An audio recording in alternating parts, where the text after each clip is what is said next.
And it's easy for businesses and for programs and leadership to say, that's not our responsibility. They just need to grow up. Well, if you're going to have a workforce in the next 20 years, it might be your responsibility. It might be the reason we need to step in and start helping help develop these leaders of the next generation.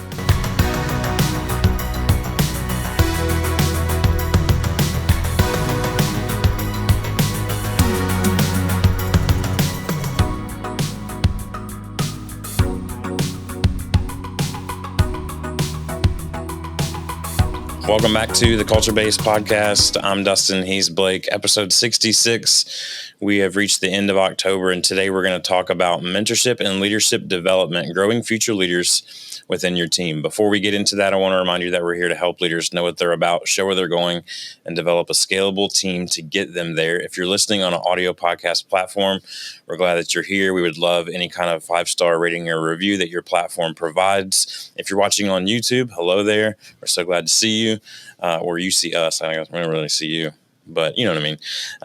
You're pretty. You're pretty. I'd love for you to like, subscribe, ring the bell so that you're notified every time new content is dropped every single Tuesday. If you're interested in working with us, you can go to theculturebase.com/strategy to schedule a free 30-minute strategy session with us. And lastly, you can go to theculturebase.com/resources to check out our ebook, The Scalability Playbook.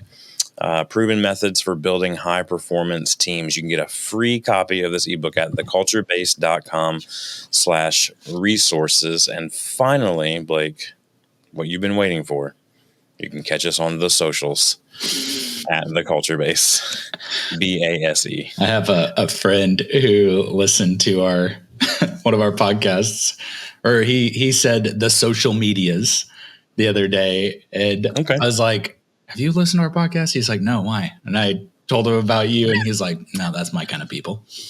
Yeah, I love it. Glad he's listening. What's his name? Jake. Shout out Jake. He gets it. He gets it. All right, let's get into today. Today we're going to talk about, like I said, developing these leaders in our teams. The problem here, Blake, let's kind of set the tone for them. What's the problem that we're trying to solve here by developing leaders in our team? The problem we're trying to solve is I would actually, if I could hit some like real elephant in the room things, it would be these things. It would be one, a lot of people have bias towards younger generations. It just naturally happens when you're not in that generation to have a bias towards other generations of what is right, what is wrong, you name it. Because of that, you hear older generations say, well, these kids just aren't growing up. They're delayed adolescence is a term. They're not getting to that point. And what it is, though, is really just a fun way to bitch and not an actual way to have any effort towards it. And the thing is, we have one of the highest divorce rates we've ever had, or just one parent in a household kind of situation. So these kids aren't growing up. Let me just be honest. And it's because nobody's been there to help them get there. And it's easy for businesses and for programs and leadership to say, that's not our responsibility. They just need to grow up. Well, if you're going to have a workforce in the next 20 years, it might be your responsibility. It might be the reason we need to step in and start helping help develop these leaders of the next generation. Okay. This is why I love teachers who love doing what they do, because they know what they're doing. They know what they're putting into. So when we're going in of like looking at this problem, we're about to see our top people leave. We're about to see in the next 3 to 5 years, they're gone. Okay. The boomers, they're done. What's going to happen to all that knowledge, all that wisdom, all that understanding? It has to be captured. It has to be captured and it has to be given, right? Like this is the thing that's beautiful about wisdom and like knowledge and understanding is it has a shelf life called life. And so the life of a person has all this wisdom. The only way it survives is by being passed on. Yeah. So something's got to happen so that we can start mentoring and developing these younger leaders. So the problem is right there. Yeah, go ahead. Yeah, I would add to it as well that I think a lot of people, even just looking at the title of this podcast, would be like, "Oh yeah, we have that." Oh yeah. But the problem is that it tends to be inadequate because they think, "Oh, we're really good at processes and systems. Well, we have a process for that." But do you use it? Yeah. Do people know about it? Is it actually making the difference that you originally intended it to make, or does it just sit like a book on your shelf that you've never read before, collecting dust? Like that's a big problem that we face today. And we've got to, if we want to fully support these emerging leaders, we got to take that off the shelf, dust it off, go, okay, are we really living this, or is it just a trophy for us to have to say that we have it? Yeah, absolutely. I mean, I think that all the time. I think one of the worst things you can do is be assumptive about what you are, right? And so even with good culture, I think that the mindset of, because we've had good culture does not mean we currently have good culture. Because we've had good leadership development doesn't mean we currently have good leadership development. And the only time that's going to affect the future is now, not in the past. And so how we move on from here is going to be important. Yeah, for sure.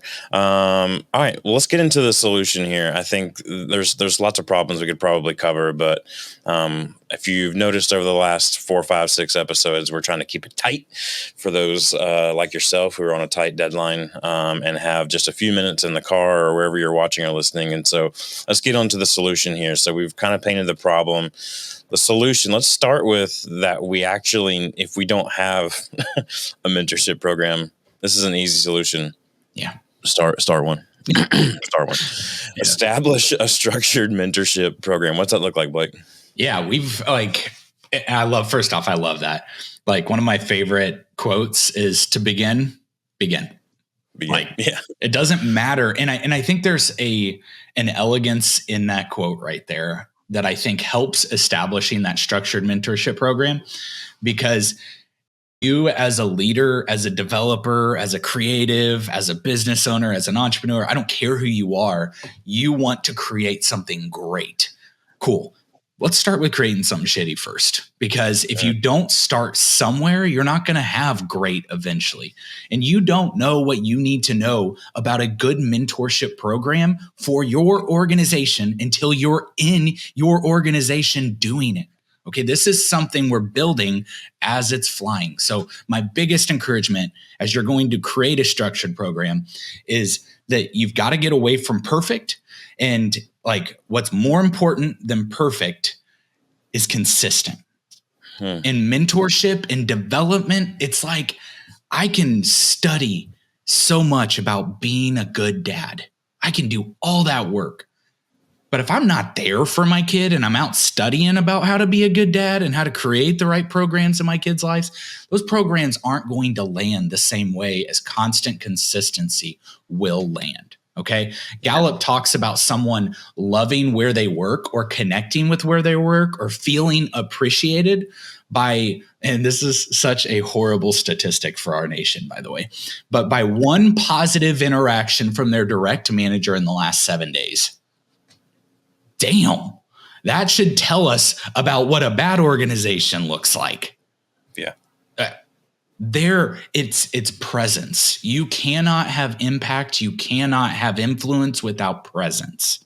Okay. So, and by presence, I don't necessarily mean you have to physically be there. Obviously, we have virtual teams, and, we have some episodes coming up that we're going to be talking about that more, but establishing a structured mentorship program should start there first to begin. And you got to first, as you're developing this, what are the things you want to develop in people? What are the things you're good at developing in people? What are the things you think every leader needs to have? Write those things out. Start coming up with, okay, here's what I want to see leaders look like. And I don't care if it's on the back of a napkin, write it out. And then say, okay, let's define some clear goals. What are the roles that this person's going to have? What are my expectations for this person? And then how do I mentor someone like this? Or if I'm not the right person to mentor someone in this area, how can I help them? Because I have, as a leader, you probably have more access to resources than they do, right? You probably have more access to the freedom of relationship with others that they do. So why don't you help by bringing that in? That's part of mentorship. It's not having all the answers. It's about surrounding them with the right people, the right information, the right knowledge, the right resources. Yeah. And I would say too, I think a lot of leaders listening to this would think to themselves, well, I don't even really know where to start. And I would encourage you in this way, go back to what you feel like is second nature to yourself. Like that's automatic for you, probably isn't automatic for most people. That's why you're a leader, right? That's why you have risen to the top of your organization, or that's why you started the thing that you started. And so even if it's as simple as some soft skill training, right? Of just like, hey, this is how we talk to people. This is the language that we use. This is how we develop our customer relationships, like those types of things, the things that got you to where you are now, start there. Because if you want to multiply, like we're talking about multiplying ourselves, right? We want to multiply this leadership potential in our organization. An easy, simple way to do it is to start going like, well, this is second nature for me. How do I pass this baton? How do I multiply this to other people? Yeah. And then as well as development programs, like what are the things that you need in your organization? What are the weak points, right, in your organization that you need to develop a process in order to scale? Like like we said at the beginning of this, you may already have a process for this, but it's not doing anything. What are some processes that don't already exist that need to exist? Just start going through, ask your department heads to go through their departments and say, what are the things that are not documented that need to be documented? And it's not documentation for documentation's sake. I just want to say that up front. Yeah. Like it's not just a manual in case somebody dies. Yeah. The importance of these development programs and documenting these processes is so that in the process of making the process, I'm saying process a lot. In the process of you making the process, you're refining the process and you're making the process better. I hope no one's out there doing a drinking game to me saying the word process, because they are floored right now. But you get what I'm saying, right? Yeah. Like it's not just documenting for documenting's sake. You're refining that process as you're going through it. And as we're working with our clients, they're like, yeah, we have a process. We have a sales process. Great. Let's go through it. We go through the sales process. I'm like, yeah, you do have a sales process and it's terrible. Yeah. Let's go through it. And now that we know what exists, we know what our starting line is, we can start to take giant erasers to it and re-game plan this whole thing like a John Madden playbook. Yeah. Yeah. And one thing I would say about the soft skill thing, I think those terms, hard skills, soft skills, I think we miss that. It's almost like when you start off with no skills, that's called liquid, right? And as they start gaining soft skills, you start getting more viscosity to whatever it is that they're trying to step up on, right? And then when you get hard skills, that's when things are able to start compounding better. But these younger generations don't have soft skills. In fact, they tried to jump right to hard skills, which means that the foundation by which the hard skills are built are pretty weak, right? And so this is where we're like, gosh, these guys can do these types of programming, but they can't show up on time. They can't go here and do this. And you're right. But like dig in a little, figure out like why. Why is that? Is it even valued on certain? There are some cultures where that's not even a value thing. So like, what are the soft skills that we have to develop? What are the things that we need to value today? And also in this development, like what do you need to scale is something I would say too. Draw that out. Where do you need to scale the most? That's where I would tell you to start your development programs. Just hands down. Where are you weak? Like go figure that spot out. Where do you need to develop? How are you going to grow? Invest your time, invest your effort, invest your resources there. Yeah. I would say too, as we wrap up this kind of solution, before we get into some action steps too, final thing that we would offer or that we would suggest is to offer stretch assignments and projects, right? You don't know what you don't know. So put them to the test, right? Put the leaders to the test and say, this is something that I would normally do as a leader. Why don't you give it a try? And then we could talk about it. It could be as simple as that. And I would say just pro tip, in doing that, document that process again, because it's not about you trying to develop a process. It's about you, or develop a document, right? Or have it documented in case, HR needs to step in. That's not what it's about. It's about you being able to have a process that is refined, that has been tested, that you go, this works, so we can replicate this and we can scale this every single time. Yeah. Yeah, that's great. That is good. So as we look into action steps, things we need to think about as we're creating mentorship programs or development programs, we always want to focus on the leader first, talk to team members. Sometimes it's both, right? There's overflow, there's responsibility on both sides. But when you want to design and launch a mentorship program, you gotta put something down. Okay. Like if you're like, oh, we'll just kind of wing it and we'll see what happens. And yeah, we used to have a mentorship thing. That's when nothing was ever written down, when they call it a thing. And they say, oh yeah, we used to have a mentorship thing. Cool. It wasn't a thing. Okay. That was an idea that never made it to an action. But you've got to bring clarity. And I think if you're using terms, and we're going to have some podcasts in the future about A players and what that looks like. But if you use language like that, A players, B players, C players, and you have no definables or context for what an A player looks like, what categories make an A player, what a B player looks like, if you don't have a way to define things, start there. Start by creating definables, because clarity is kind. And when you create clarity for your team members on what is important, and that's what you focus on. If you say, hey, you guys, flexibility is really important, but then you never focus on flexibility, they're going to have cognitive dissonance. They're going to say, I don't really believe that. The coaching I'll do with a lot of my team members is very focused on like 4 areas. Okay. It's health headspace. We talk about that. Then we talk about intentional time. It's like, if time were money, how are you using it? Then we'll talk about personal and professional growth. Then we'll talk about significance, personal and professional. Okay, right there, I just created clarity. I created clarity that every time we talk, I'm making sure we're talking about health and headspace. It's important. I'm making sure we're talking about their growth, personal and professional. And I'm leading them. If you're winging it and there's no intentionality, they won't think it's important, because you don't think it's important. So I would say first, you've got to start there, and you've got to invest in it. You got to invest in this leadership training, and you have, first off, see it as investment, not as cost. Okay. It's not an expense. Don't put that in your head. Yes, it hits the expense line. I get it, but it's an investment. So do investments. Investments hit that same line. So how are you investing in your leadership training?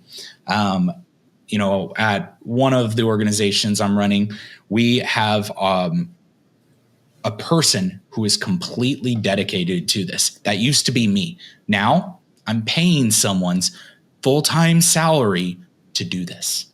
It's important to me. Does everyone else believe it? You're damn right they believe it, because they see that our money is where our mouth is. What you invest in, people are going to follow. What you value, what you scream about, what you yell about, what you are passionate about, people will know you value that. If you don't invest there, and invest not just your money, but also your energy, right? Like, and it doesn't mean time necessarily. Like, if you're like, I'm not the right person to be the one doing this, that's okay. But if you put the energy behind, oh my gosh, guys, this is so important, we hired someone. That's called energy right there. I just pushed my energy about something, about someone else who we're investing in them because this is that important. That's energy. So invest energy there too. And the last, do you have anything there? No, great. The last thing I would say to you leaders is, you've just got to create the clear career pathway, if you will. Okay. And I'm only saying it like that because I think that it's going to be way more understandable. A lot of what we're talking about in mentorship is really about developing the person and their character, and a lot of the things they're still liquid or soft in, right? Like, they're still trying to learn this whole thing of life. The other side's got to be their action. They have to have accountability. In order to have accountability, you have to have clarity. They have to know, I can grow. Most people won't even stay in a place. They'll know within the first 6 weeks whether they're going to stay long-term or not, based on how good onboarding was, how clear things were. One of the top 3 reasons people leave a company is inability to grow. But here at the Culture Base, we always say it's not inability to grow, it's perceived inability to grow. Yeah. Because people aren't clear. Any leader you go to, if you say, hey, can people grow in this organization? Without lying, they'll say absolutely. But it's not clear. It's not clear. So if it's not clear, perception is reality. Yeah. Your team's perception is, I can't grow. Are they going to come up and say that? Well, they will one time. They will when they're walking out the door. I just don't feel like I can grow here. Well, yeah, of course you can grow here. Here are all the ways you can grow. Nope, too late. It's done. They're walking out the door. That's the worst. Come up with the clear pathways. Now, I'm mixed on it, how much. Okay, I really am. I think earlier on in development mentorship, 100%. If there was like, how much clarity and percentage of growth path do you do on the earlier stages? It's 100%. As you get to mid-level management, I would say like 70%. As you get to executive level, I don't want to give them a whole lot because I want them to be creative problem solvers. I want them to understand maybe like, hey, here's the path, but how is up to you.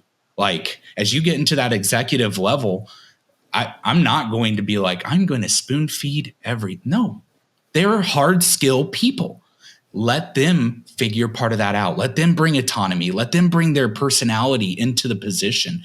But early on, you've got to help them understand base level things, mid-level management. You got to help them know what it's like to go from a technician to a manager. That's a hard jump. That is really hard. So clarity is kind. Give them more clarity. And the more clarity you give them, the more they're going to be able to run with it. Yeah, for sure. And I know we're spending a lot of time here on the leader action steps, but I mean, this stuff mostly doesn't exist without the leader taking charge on it. And I'll wrap up the leader section as well with this, that most leaders think that they're being clear, but they're really not. Yeah.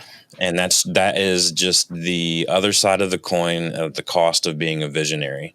And so I would constantly be asking those that you're leading for them to repeat back to you what it is that they're hearing. Yeah. Because even, and I think we've said this many times on the podcast before too, leaders in their head, they think they've communicated something, but they really haven't. Yeah. Because in their mind, they can see 10,000 miles down the road when your team is left hitchhiking. And they're like, I don't know what's going on. So for team members, though, I know you've been listening to this so far, and you're like, yeah, boss, yeah, leader. That's what I'm talking about. Get out there and create some opportunities for your people. I'm one of them. Let's go.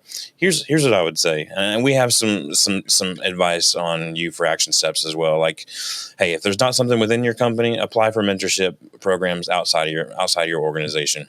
Yeah. It's your responsibility at the end of the day to grow. You can't sit and wallow in that, well, we don't have any opportunities, so I guess I don't get to grow. That's a cop-out. So enroll in some of those things. Mentor someone yourself. Start being an example of what mentorship looks like within your own organization. Start setting that bar and take initiative on challenging projects. If there's something coming up around the bend that might be just slightly above your pay grade, just step into it. Just step into it. There's no leader that's going to go, I don't like how you took initiative there. Yeah. Like no good leader is going to say that. With that part of like taking, if there are opportunities, you need to take them because, at Ridgeline, we grow from within. At one of the electrical company, if you haven't heard every 65 other episodes we've talked about, then this is your first one. Okay, that's what it is. But we have developed a bunch of programs. You can ask Dustin. We have a list of training programs that we have in queue for their development, and we created them because everyone said we want that. We want that. Our enrollment is like 10%. And so finally, I said, hey, we grow from within, but if growth from within isn't happening, we're going to get people from the outside who are hungry for this. And we did. And, probably 2 to 3 months ago, we said, we're going to do this because opportunity is only as good as the preparation by which the other person takes it and they use it. And if they're not using it because they don't think they have to, there's a problem. Okay. So as soon as we did that, our membership towards those classes has skyrocketed. I get like 5 or 6 invites a day now that are popping into my inbox. And I just enrolled for this opportunity. Yeah, we have enrolled. So-and-so is enrolled. So-and-so is, and it's because we're moving and we're going to grow, and we're going to grow with people who want to grow. And I think you as the team member, step in, like Dustin said, step into that place, take it. It doesn't mean you have to be perfect. You don't have to be perfect either. Stop thinking that in order to do this right and to be recognized, you've got to be perfect. Perfection is the biggest enemy of great. It really is. So don't. Yeah, it's a good wrap up to this episode. We're kind of at our time that we promised that we'd get you out on, but just to wrap up and remind you of kind of what we have coming up, you can find out about us and how we can help your organization at theculturebase.com, BASE. While you're there, you can click on the resources tab and download the free scalability playbook. Also available there, the best interview questions ever is a free PDF guide for you, and Uncultured by Blake Bear, free digital download there as well. Next time we're going to talk, we mentioned earlier in this episode about kind of a remote work environment. So next episode, we're going to get into how to build trust in a remote or hybrid work environment. We'll discuss that with you next time on the Culture Base podcast.